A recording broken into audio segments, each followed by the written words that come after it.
નમસ્કાર મિત્રો, આજના લાઈવ કાર્યક્રમમાં આપ સૌનું સ્વાગત છે. મિત્રો, હિન્દુ ધર્મ એ તમામ હિન્દુઓ એટલે કે જે પોતાને હિન્દુ માનતા હોય એવા બ્રાહ્મણ, ક્ષત્રિય, વાણિયા એટલે કે વૈશ્ય, ઓબીસી, એસસી, એસટી એટલે કે હિન્દુ ધર્મમાં આવતા તમામનો ધર્મ છે કે ફક્ત બ્રાહ્મણોનો ધર્મ છે. એક સામાન્ય બુદ્ધિથી આપણે કસોટી કરીએ અને એનું પરિણામ છે એ દરેક વ્યક્તિ ખુદ નક્કી કરે. એક ટેસ્ટ આપણે લેવાનો છે. તો દાખલા તરીકે આપણે જોઈએ તો દુનિયામાં જે મોટા ધર્મો છે ને, એમાં ખ્રિસ્તી ધર્મ છે તો ખ્રિસ્તી ધર્મની અંદર કોઈ પણ પાદરી બની શકે. એવી રીતે મુસ્લિમ ધર્મમાં કોઈ પણ મૌલવી બની શકે. બૌદ્ધ ધર્મની અંદર કોઈ પણ એનું જે ભંતે કે ભિક્ષુ કે સાધુ બની શકે છે. જ્યારે હિન્દુ ધર્મમાં શું છે વ્યવસ્થા કે હિન્દુ ધર્મના સૌથી મોટા વડા એ કોણ હોય છે એ આપણે જોઈએ. તો આ એક કસોટી છે મિત્રો, અને આજનો જે કાર્યક્રમ છે ને આપણો, એ દરેક વ્યક્તિમાં તર્કશક્તિ વધે, સવાલ કરતા થઈએ અને સત્ય જાણવાનું જે બંધારણમાં આપણને કલમ 51 મુજબ જે વૈજ્ઞાનિક અભિગમ અપનાવવાની જે વાત કરી છે ને, એ મુજબ આપણે વૈજ્ઞાનિક અભિગમ અપનાવીએ. ભણ્યા છીએ તો એ સાબિત કરીએ કે ભણ્યા છીએ. કોઈની લાગણી દુભાવવા માટે નથી, દરેક વ્યક્તિ આ તર્ક સવાલ કરવા માટે છે. અને એ બંધારણમાં આર્ટિકલ 19 મુજબ દરેક વ્યક્તિને તે સ્વતંત્રતા મળી છે. તો આપણે આજે એ જોવાનું છે કે હિન્દુ ધર્મ એ તમામ હિન્દુઓનો ધર્મ છે કે બ્રાહ્મણ ધર્મ.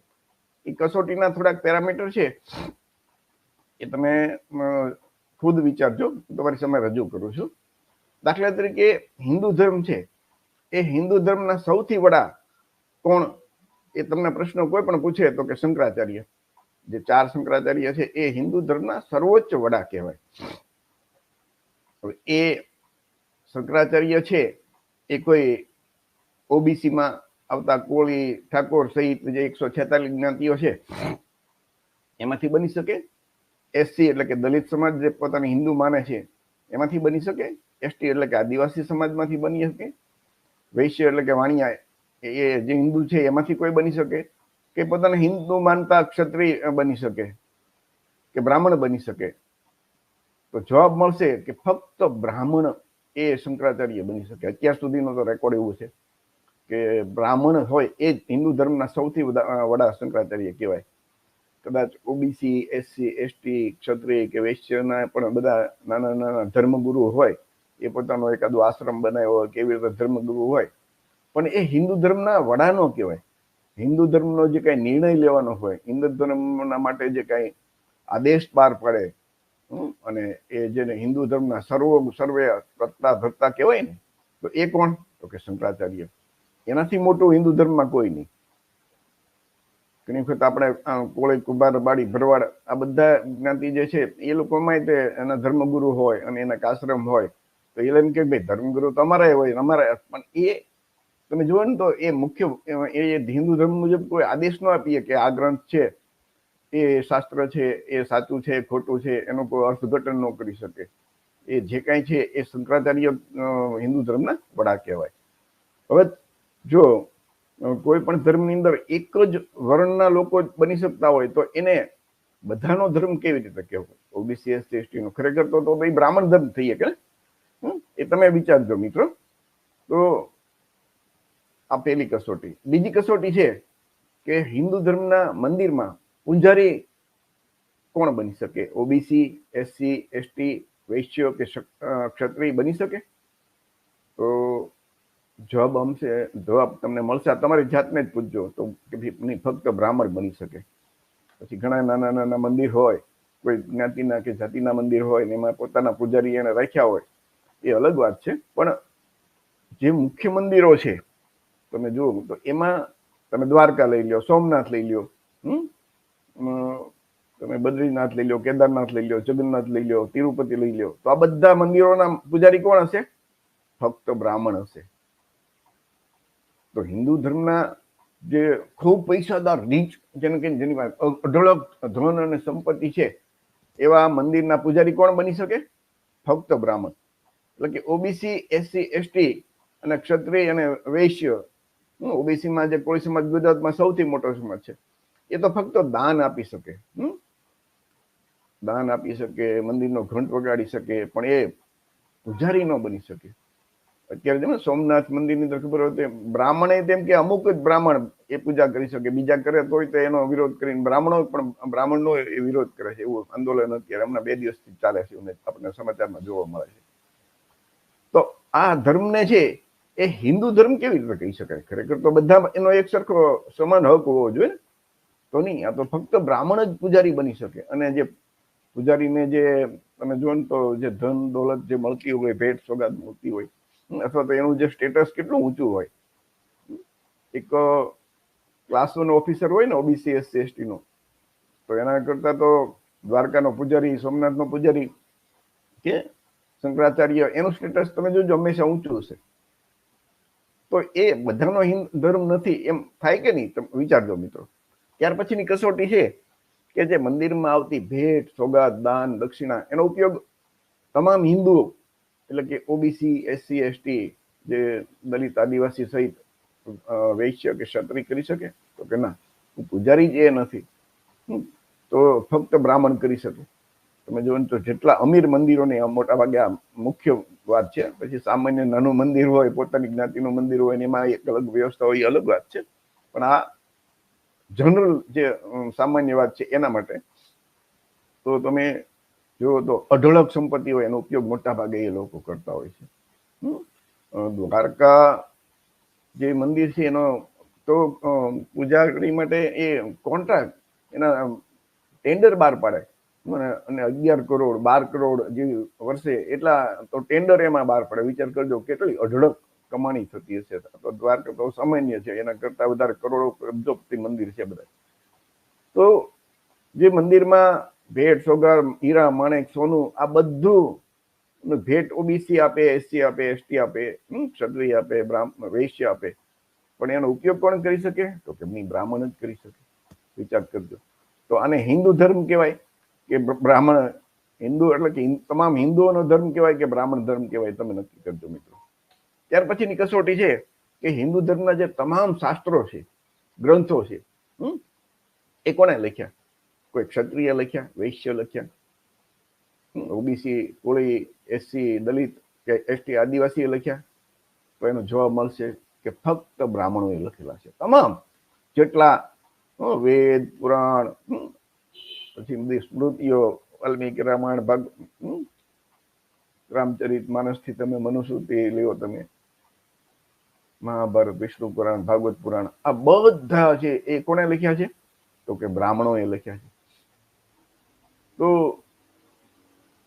કોળી, ઓબીસી, એસસી, એસટી ના જે આ બધા શાસ્ત્રો લખાણે ને મોગલ કાળમાં, મુસ્લિમ કાળમાં, ત્યારે શુદ્રવર્ણના જે ઓબીસી, એસસી, એસટી છે, કોળી સહિત, એમને તો ભણવાનો જ અધિકાર નહોતો. તો એના માટે ક્યાં અભણ માણસ શાસ્ત્રો ક્યાંથી લખી શકે?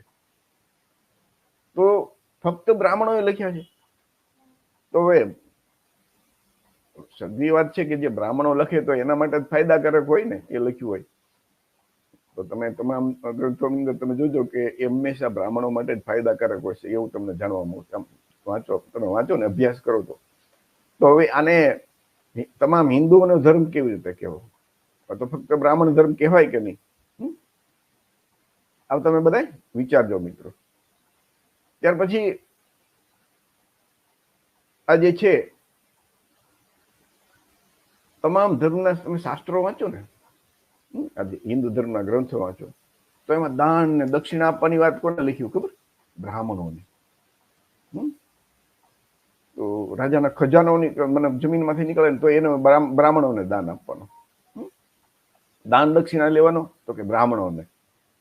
પાપનું પ્રાયશ્ચિત કરવાનું તો દાન કોને આપવાનું? તો કે બ્રાહ્મણોને. તો ખરેખર બ્રાહ્મણ તો બહુ સુખી સંપન્ન પ્રજા હતી. ખરેખર તો આઝાદી પહેલા તમે જો તો શૂદ્ર વર્ણના જે છે, જે આજના કોળી, ઓબીસી, એસસી, એસટી, દલિત, આદિવાસી, એ તમે જુઓ તો અધિકાર વંચિત હતા. એની પાસે કોઈ સગવડતા નહોતી.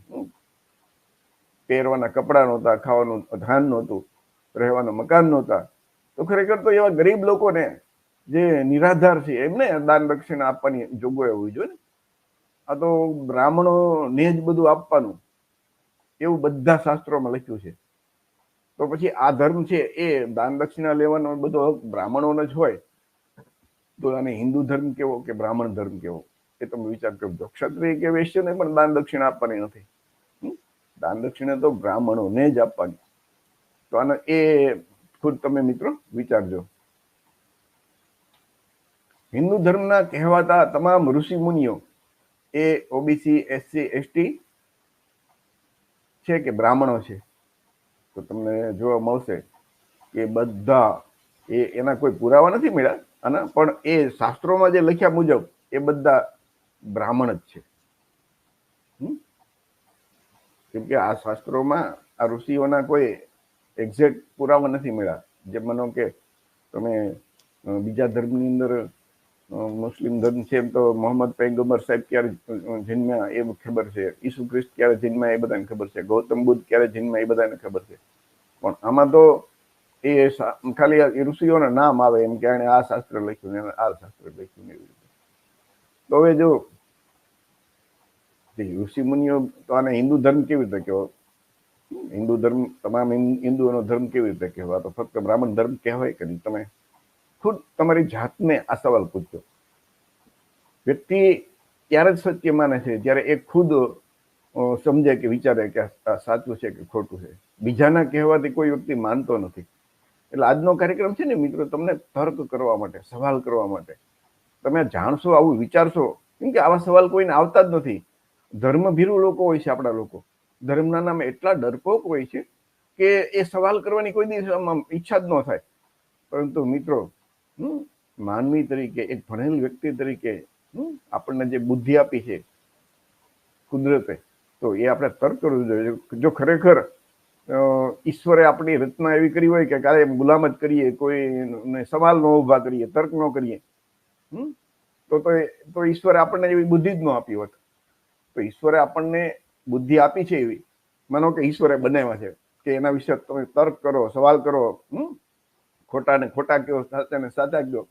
તો એનો મતલબ જો ઈશ્વરે આપણી રચના કરી હોત તો આવા માણસો જ એને કોઈને વિચારવાની શક્તિ જ ન આપે ને.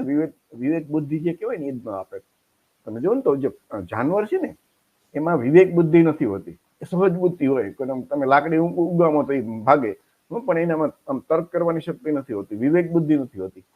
તો એ શક્તિ છે ને ફક્ત મનુષ્યમાં હોય છે કે સત્ય અને ખોટું, સાચું ને ખોટું, સારું ને ખરાબ વચ્ચે એ ભેદ પારખી શકે છે માનવી.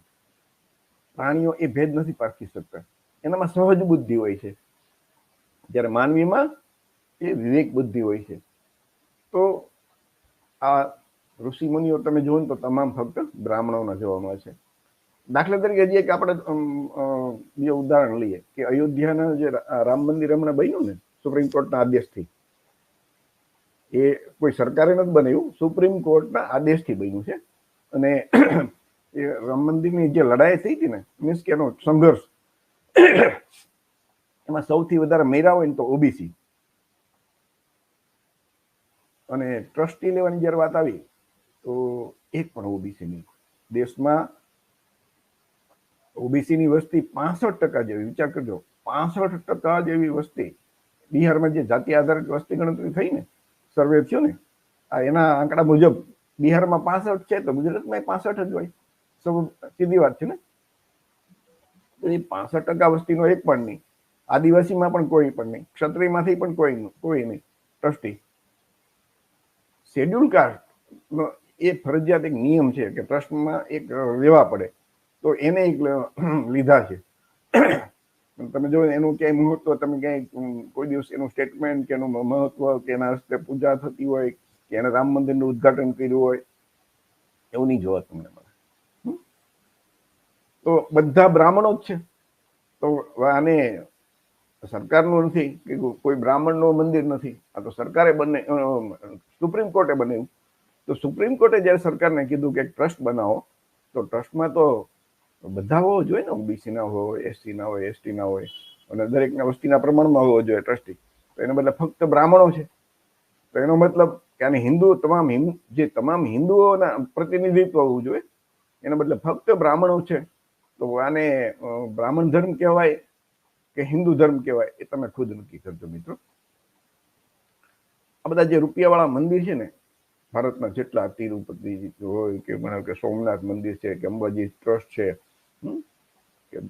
તો એના વિનાયક સિદ્ધિ વિનાયક ટ્રસ્ટ છે માનો કે, તો આ બધા જે ટ્રસ્ટી હશે ને તમે જોજો આપણા ઓબીસી એસસી એસટી જે કોળી એ હશે, પણ ક્યાંય તમને જોવા નહીં મળે. એ મોટા ભાગના તમને બ્રાહ્મણો જ જોવા મળશે. તો વહીવટ તો એ લોકો કરે, તો આપણા લોકોએ દાન દક્ષિણા આપવાની, ઘંટ વગાડવાનો. તો આને બ્રાહ્મણ ધર્મ કહેવાય કે હિન્દુઓનો ધર્મ એ તમે વિચાર કરજો મિત્રો, નક્કી તમે ખુદ કરજો. મંદિર બને ખરેખર તો બધાનો હક હોય છે, સમાન હક. બધા હિન્દુ છે તો બધા હિન્દુ એક સમાન હોવા જોઈએ ને. આ તો નહીં, બધી જગ્યાએ બ્રાહ્મણો જ, ક્ષત્રિય વૈશ્ય પણ ઘણી જગ્યા નથી હોતા. તો આને બ્રાહ્મણ ધર્મ કહેવાય કે હિન્દુ ધર્મ કહેવાય એ તમે ખુદ નક્કી કરજો. તો આ વાત 150 વર્ષ પહેલા, આજથી 100 વર્ષ પહેલા ઓબીસીમાં જન્મેલા, ઓબીસીની માળી જ્ઞાતિમાં જન્મેલા જ્યોતિરાવ ફૂલે એ એમણે કીધેલું કે હિન્દુ ધર્મ એ હિન્દુ ધર્મ નથી પરંતુ બ્રાહ્મણ ધર્મ છે. અને એ જ્યોતિબા ફૂલે લખ્યું છે કે આ બધા જે ગ્રંથો છે ને કોઈ ઈશ્વરે નથી લખ્યા, એ તો બ્રાહ્મણોએ લખેલા છે. બ્રાહ્મણોએ બ્રાહ્મણોના ફાયદા માટે લખેલા છે. જ્યોતિબા ફૂલેના શબ્દો છે કે બ્રાહ્મણ લેખકોએ તમામ ગ્રંથોમાં પોતાને ફાયદો અને શૂદ્રોને અન્યાય એની વાતો લખી છે. આ 150 વર્ષ પહેલા આપણે આઝાદ નહોતા થયા ત્યારે. અને એ જ વાત ડોક્ટર બાબા સાહેબ આંબેડકર, જે જ્યોતિબા ફૂલેના શિષ્ય જેને કહેવાય, જ્યોતિરાવ ફૂલેને બાબા સાહેબ એક ગુરુ માન્યા હતા, એની જે આ ક્રાંતિકારી વાતો, તો એ બાબા સાહેબ આંબેડકરે પણ એ જ કીધું છે, જે બંધારણના ઘડવૈયા, ભારતના સૌથી વિદ્વાન વ્યક્તિ, કે આ એ બ્રાહ્મણ ધર્મ છે, હિન્દુ ધર્મ નથી. તમે જો ને તો 6-8 મહિના પહેલા, વર્ષ દિવસ પહેલા RSS ના વડા અને બ્રાહ્મણ સમાજના આગેવાન મોહન ભાગવત, એમણે એક જાહેરમાં કીધું હતું કે આ બધા જે ગ્રંથો છે ને, શાસ્ત્રો, એમાં જાતિ વ્યવસ્થા, વર્ણ વ્યવસ્થા એ જે બનાવી છે ને, જે લખ્યા ગ્રંથો લખ્યા એમાં જ, માનો કે મનુસ્મૃતિ લખી એમાં જાતિ વ્યવસ્થા છે, રામાયણમાં લખ્યું છે, મહાભારતમાં લખેલું છે, મનુસ્મૃતિમાં લખેલું છે, ભગવદ્ ગીતામાં જાતિ વ્યવસ્થા, વર્ણ વ્યવસ્થાની વાત લખી છે. તો કે આ વર્ણ વ્યવસ્થા, જાતિ વ્યવસ્થા કોઈ ઈશ્વરે નથી બનાવી, એ તો બ્રાહ્મણ એટલે કે પંડિતોએ બનાવી. પંડિતો એટલે કે બ્રાહ્મણો. અને એક જગ્યાએ તો એમનું એક છાપામાં તો હતું કે ભાઈ ખરેખર તો બ્રાહ્મણોએ આ શૂદ્ર વર્ણના લોકોને માફી માંગવી જોઈએ કે ભાઈ આ તમે અન્યાય કર્યો છે. મોહન ભાગવત બોલે, સિર્ફ अपना पेट भरना ही धर्म नहीं, जाति भगवान ने नहीं पंडितों ने बनाई, ईश्वर के लिए हम सब एक है. તો જો ઈશ્વર માટે આપણે બધા એક હોય તો બધી જગ્યાએ આપણા અત્યારે જે કસોટી આપણે કરતા જઈએ, બધા જગ્યાએ સરખો બધાને હક અને અધિકાર હોય ને. એનો મતલબ તમામ શાસ્ત્રો જે બ્રાહ્મણોએ લખ્યા એટલે ફક્ત બ્રાહ્મણોને ફાયદો થાય. અને એને વર્ણ વ્યવસ્થા બનાવી તો વર્ણ વ્યવસ્થામાં બ્રાહ્મણ શ્રેષ્ઠ. તમે જો ને તો હિન્દુ ધર્મના તમામ શાસ્ત્રોમાં શ્રેષ્ઠ કોણ? તો કે ફક્ત બ્રાહ્મણ, બાકી કોઈ શ્રેષ્ઠ નહીં. બ્રાહ્મણ તો એમ કે આ પૃથ્વીનો જન્મથી જ સ્વામી છે એવું મનુસ્મૃતિમાં લખેલું છે. ભગવદ્ ગીતા છે ને, એમાં બ્રાહ્મણ લેખકોએ કૃષ્ણ ભગવાનના મોઢેથી એમ કહેવરાયું છે, એવું અંદર લખ્યું છે કે આજે વર્ણ વ્યવસ્થા મેં બનાવી છે. તો એક શહેરની અંદર બ્રાહ્મણ સમાજના જે સંગઠન હતું, એને મોહન ભાગવતનો વિરોધ કર્યો કે બ્રાહ્મણોએ નથી બનાવ્યા, તો ઈશ્વરે બનાવ્યું, ભગવદ્ ગીતામાં લખ્યું છે. પણ મોહન ભાગવતનું કહેવાનું હતું કે લખ્યું તમે, બ્રાહ્મણોએ લખ્યું તો પછી બ્રાહ્મણો માટે તો એ સારું જ લખે ને એમ. બ્રાહ્મણોએ લખેલું છે, કોઈ ઈશ્વરે ગ્રંથ નથી લખ્યા, કૃષ્ણ ભગવાને નથી લખ્યા. તો બ્રાહ્મણોને જે લાગ્યું એમ એક પૌરાણિક કથા કહેવાય, કઈ ઐતિહાસિક ગ્રંથ નથી. એના મનમાં આવ્યું એ લખી નાખ્યું. એટલે મનમાં આવે તો એ પોતાને ફાયદો થાય એવું જ લખે ને. તો આ આપણા લોકોએ સમજવાનું છે કે હિન્દુ ધર્મ એ તમામ હિન્દુઓનો ધર્મ નથી, ફક્ત બ્રાહ્મણ ધર્મ છે. એ તમે તર્ક કરશો ને તો તમને સમજાશે.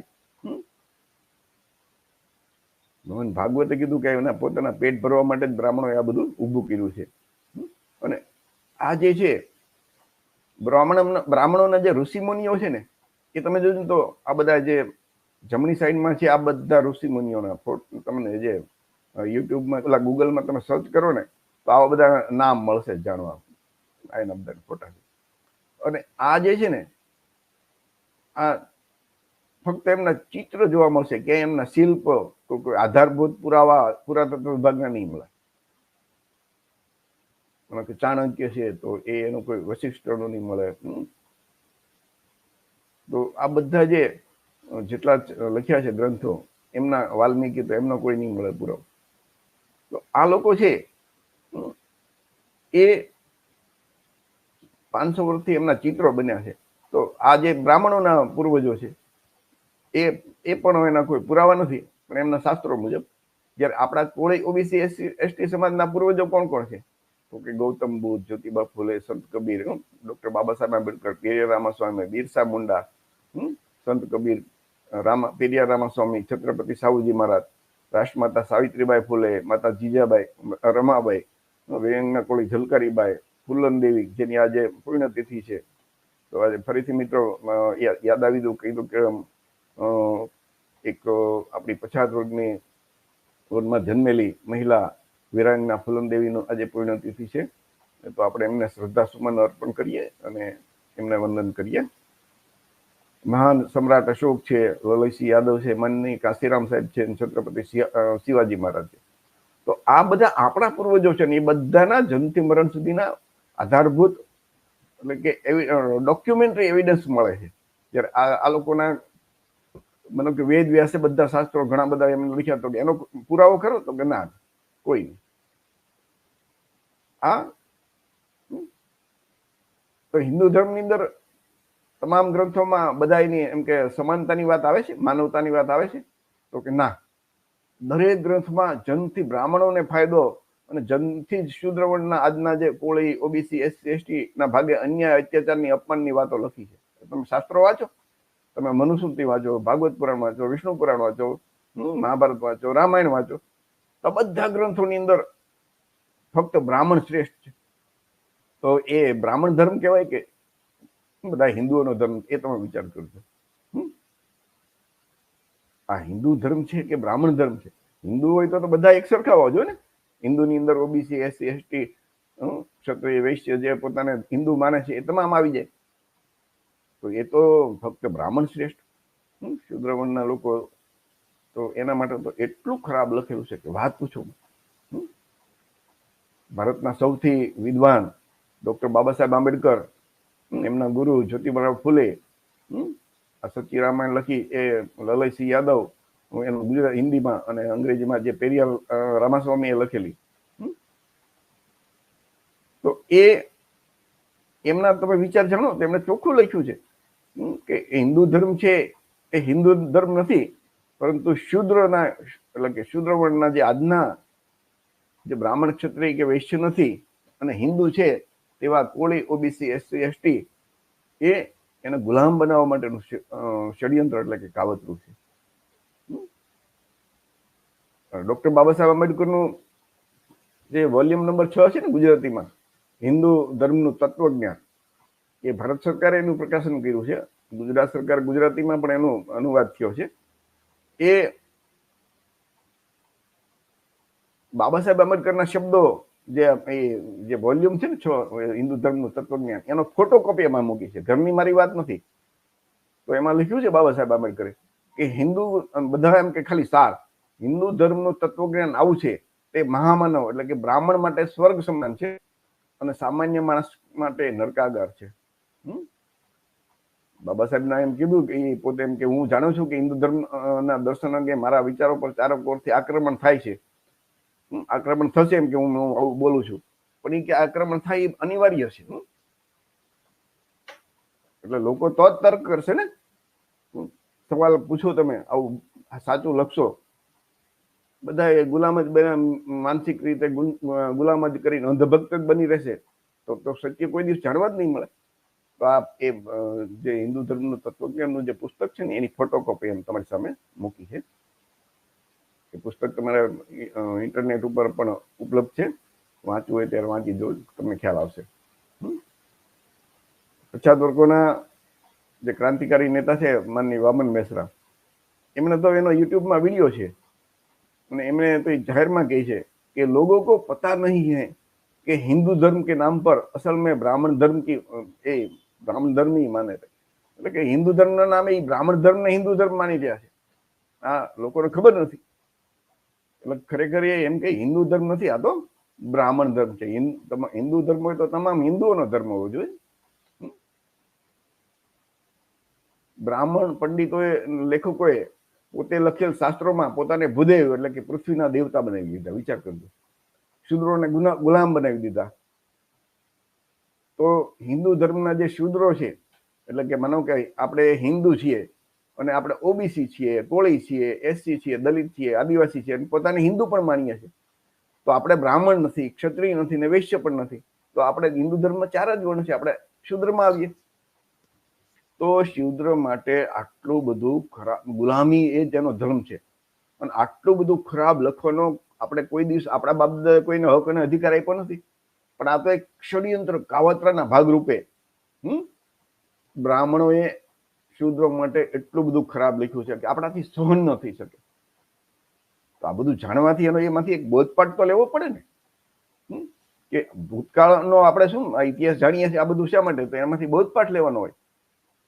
તો આનો બોધપાઠ એક લઈ શકાય કે કોઈ પણ સંગઠન હોય કે રાજકીય પાર્ટી હોય, એના સ્થાપક, માલિક, હાઈકમાન્ડ બ્રાહ્મણ હોય ને, તો એવા સંગઠનમાં આપણે કામ નહીં કરવાનું.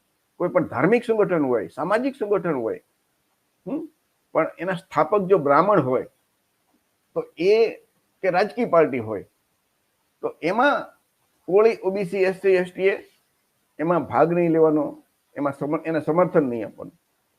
કેમ કે ઇતિહાસ, ભૂતકાળ જાણવાથી આપણા કોણ દુશ્મન ને કોણ દોસ્ત એની ખબર પડે છે. ધર્મશાસ્ત્રોના નામે શૂદ્ર વર્ણના લોકો ઉપર એમ કે બેફામ, એમ કે ભયંકર અન્યાય અને અત્યાચાર કર્યો છે. આપણાથી સહન ન થઈ શકે એટલું લખેલું છે ખરાબ આપણા માટે. તો હવે એ આપણે કેવી રીતે એને આપણો ધર્મ માની શકીએ? તો એ કોણે કર્યું છે? બ્રાહ્મણોએ કર્યું છે ધર્મના નામે, ઈશ્વરના નામે.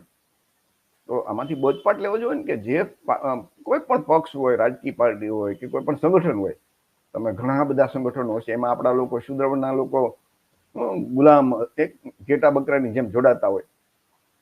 પણ બોધપાઠ લઈએ, ભૂતકાળ બતાવે છે કે ભાઈ એ લોકોએ આપણી ઉપર અન્યાય અને અત્યાચાર કરવામાં કઈ પાછી પાની નથી કરી, તો આપણે શા માટે એમાં જોડાવવું જોઈએ? વામન મિશ્રાનો તો એક સરસ મજાનો વિડીયો છે કે પછાત વર્ગોના જે માલિક અને હાઈકમાન્ડ અને સંગઠનો હોય ને, જેની સ્થાપના કરી હોય, એમાં તમે જોડાવ. એકે હલામાં ન જોડાવ. ભલે આપણા લોકોના, આપણા નેતા, આપણા આગેવાનો કદાચ ભૂલ કરશે ને નિષ્ફળ જશે તો પણ વાંધો નહીં, પણ જોડાવ એમાં, એને સમર્થન આપો. અને ડોક્ટર બાબા સાહેબ આંબેડકરે જે મતનો અધિકાર આપ્યો છે ને, એનો ઉપયોગ કરો.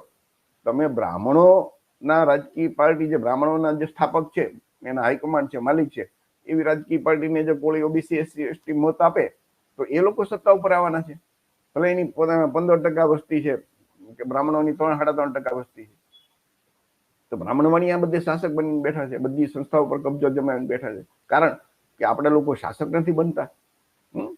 તો એના પરથી બોધપાઠ લેવાનો છે કે આપણે આપણા જે રાજકીય પક્ષો છે એને સમર્થન આપીએ. રૂપિયાનો ખર્ચો કરવાનો છે. આટલી તો સામાન્ય બુદ્ધિ તો આપણામાં હોય ને. આપણામાં તો હવે ભણતર એટલું તો આવ્યું છે કે આટલું વિચાર કરી શકીએ, અને આટલું વિચારશું તો ક્રાંતિકારી થઈ જશે, ક્રાંતિ આવી જશે.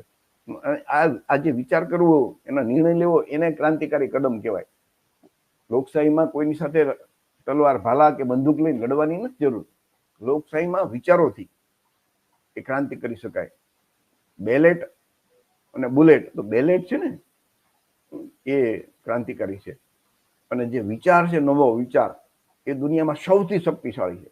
તો આ જે આજનો મને વિડીયો છે તમે સાંભળ્યો બરોબર, તમારા મિત્રોને સંભળાવજો. આ જે વિચાર તમારા મનમાં આવી ગયો કે કોઈ પણ બ્રાહ્મણ એ લોકોએ સ્થાપના કરી હોય એવા સંગઠનમાં કે એવા રાજકીય પક્ષમાં અમે નહીં જોડાય, અમે અમારા જે કોળી ઓબીસી એસસી એસટીના લોકોએ જેની સ્થાપના કરી છે એવા રાજકીય પક્ષો કે એવા સંગઠનોમાં જોડાશું અને એમને સમર્થન આપશું, તો એક રાતમાં ક્રાંતિ થઈ જાય. એ આપણા હાથમાં છે. ડોક્ટર બાબા સાહેબ આંબેડકર આપણને મતનો અધિકાર આપ્યો છે અને એને કીધું હતું જાઓ તમારી દિવાલ ઉપર લખી નાખો કે અમે આ દેશના શાસક છીએ. પણ આપણે તો ગુલામ રહેવામાં ટેવાઈ ગયેલા પ્રજા છીએ. તો આપણે એ કોઈ લાલચ, લોભ કે સ્વાર્થ કે રૂપિયા કે શરાબ, ગાંઠિયા, ભજીયા,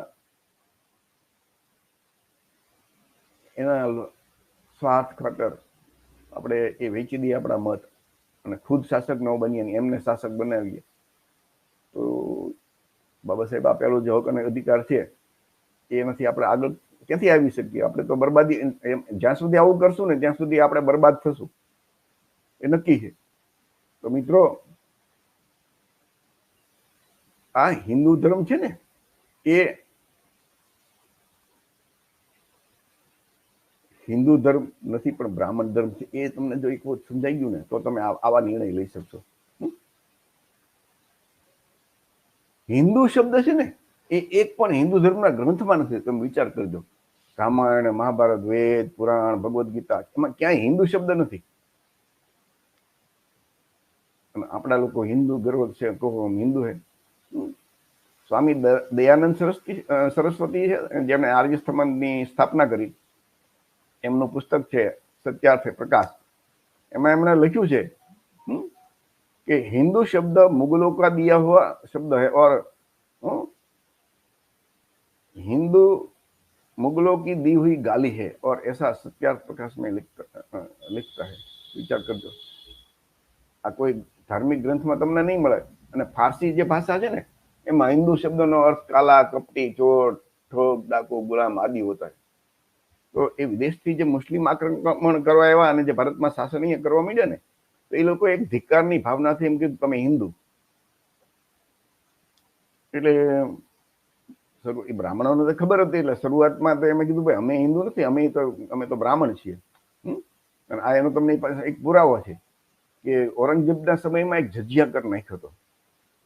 એટલે કે જે મુસ્લિમ ન હોય ને એના ઉપર જે ભારતમાં રહેતા આ હિન્દુ ઉપર એક કર. તો એ વખતે બ્રાહ્મણોએ એને કીધું ભાઈ અમે હિન્દુ નથી, અમે તો બ્રાહ્મણ છીએ. હિન્દુ તો આ બધા અહીંના મૂલ્યો, અમે તો વિદેશથી આવેલા છીએ ને અમે બ્રાહ્મણ હિન્દુ નથી, એટલે અમે જજિયા કર નહીં ભરીએ. તો એને માફી મળી હતી. તો વિચાર કરો, તો એ હિન્દુ પોતાની જાતને સ્વીકારવા નહોતા તૈયાર, કેમ કે હિન્દુ શબ્દનો ખરાબ અર્થ હતો. અને એટલે જ જ્યારે જ્યારે બધાને ખબર પડવા માંડી ને કે હિન્દુ શબ્દનો અર્થ ખરાબ છે, લોકોમાં જે પછાત વર્ગોની બધી મૂવમેન્ટ હોય, ચળવળ, વામશક્તિ માટેને આ બધા જાગૃતિ લાવ્યા. એટલે એ લોકોએ શરૂ કે ભાઈ અમે હિન્દુ, આપણો હિન્દુ ધર્મ નથી, આપણો તો સનાતન ધર્મ છે. તો સનાતન ધર્મ તો એ તો બૌદ્ધ ધર્મનો શબ્દ છે. બૌદ્ધ ધર્મને સનાતન કહેવાય. એસ ધમ્મો સનાતનો. તમે એ ધર્મપદમાં જો એની એક ગાથા છે. તો આ હિન્દુ બ્રાહ્મણોએ પોતાની હિન્દુ કહેવાનું ક્યારથી શરૂ કર્યું એ પણ એક વિચારવા જેવી બાબત છે.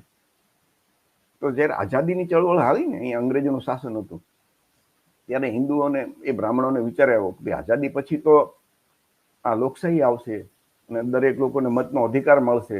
અને એ વખતે આપણે બ્રાહ્મણ ને એ હિન્દુ, તો બ્રાહ્મણના નામે આપણને કોઈ મત નહીં આપે.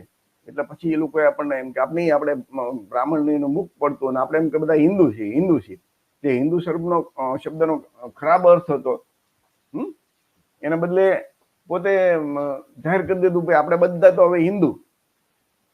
તો કે હિન્દુ નામે શ્રેષ્ઠ કોણ થવાનું છે? કે બ્રાહ્મણ. આપણે જોયું ને કે તમામ જગ્યાએ બ્રાહ્મણ શ્રેષ્ઠ હિન્દુ ધર્મના નામે. એટલે કે બ્રાહ્મણ પાસે જ બધો ઠેકો તો રહેવાનો છે હિન્દુ ધર્મના નામે. તો એટલે એ લોકોએ સત્તા એની પાસે ટકી રહે એના માટેથી એ લોકોએ જે પોતે હિન્દુ કહેવા તૈયાર નહોતા, આ બધી તો હોશિયાર પ્રજા છે અને એ વખતે એ ભણેલા હતા, આપણે શુદ્રવર્ણના લોકો ભણેલા નહોતા, એટલે એમને નક્કી કર્યું ભાઈ આપણે બ્રાહ્મણ હિન્દુ, અને આપણા લોકોને આવી કાંઈ ખબર નથી, અને એ હિન્દુ ધર્મના નામે સેવા ચાકરી અને ગુલામી કર્યા કરે, તો એ કહે કે ગર્વ છે કહો એમ હિન્દુ છે. આપણે આ બધી કસોટી જોઈ ને, એમાં તમે ખુદ નક્કી કરજો કે ભાઈ આ હિન્દુ ધર્મ છે કે બ્રાહ્મણ ધર્મ. તો હિન્દુ ધર્મ એમાં હિન્દુ તરીકે શા માટે એ લોકોએ સ્વીકાર્યું એ તમે આના ઉપરથી તમને ખબર પડશે. આ તર્ક કરવાનો છે, સવાલ કરવાનો છે. આવું બધું ક્યાંય તમને સ્કૂલ કોલેજ કે ક્યાંય ભણવામાં નહીં આવે. એ આપણે આવી રીતે આપણા લોકોને સમજાવશું તો જ ખબર પડશે. તો આ તમામ ઉપરની હકીકત જોઈ એ તર્ક કરો, તમે સવાલ કરજો અને તમને ખુદ નક્કી કરજો. હું કહું એટલે નહીં કે આ હિન્દુ ધર્મ છે કે બ્રાહ્મણ ધર્મ છે. અને ખરેખર આપણી પાસે બે રસ્તા છે. એક આપણા પૂર્વજોએ બતાવેલો રસ્તો કે જેમાં આપણને સ્વમાન મળે, સ્વાભિમાન મળે, માનવતા મળે, સમાનતા મળે, અને આપણે શાસક બનીએ.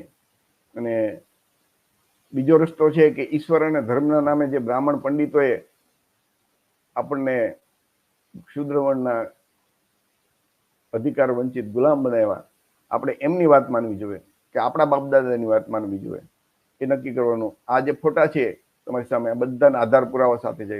તો ગૌતમ બુદ્ધ છે, જ્યોતિબા ફૂલે, ડોક્ટર બાબા સાહેબ આંબેડકર, નારાયણ ગુરુ, બિરસા મુંડા, સંત કબીર, પેરારામા સ્વામી, છત્રપતિ શાહુજી મહારાજ, માતા સાવિત્રીબાઈ, માતા રમાબાઈ, માતા ઝલકારીબાઈ, માતા ફૂલન દેવી, મહાન સમ્રાટ અશોક, લલયસિંહ યાદવ, માનની કાશીરામ સાહેબ, છત્રપતિ શિવાજી મહારાજ, રાણી અવંતીબાઈ લોધી, રામ સ્વરૂપ વર્મા, જગદેવ પ્રસાદ કુશવાહા, ડોક્ટર રામ મનોહર લોહિયા, આ બધા આપણા પૂર્વજો છે અને એના આધાર પુરાવા મળે છે. આપણે એમને બતાવેલા માર્ગ ઉપર ચાલવું જોઈએ કે બ્રાહ્મણોના પૂર્વજોએ બતાવેલા માર્ગ ઉપર ચાલવું જોઈએ, એ આપણે નક્કી કરવું જોઈએ.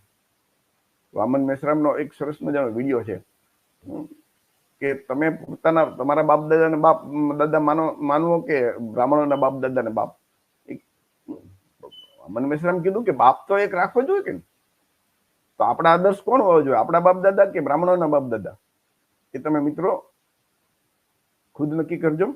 અને આ તમામ કસોટી જોઈ, એ કસોટી ટેસ્ટ તમે લીધો, તો એ ટેસ્ટ લીધા પછી તમે ખુદ નક્કી કરજો કે હિન્દુ ધર્મ એ હિન્દુ ધર્મ છે કે ફક્ત બ્રાહ્મણોના ફાયદા માટે બ્રાહ્મણ ધર્મ છે, એ તમે નક્કી કરજો.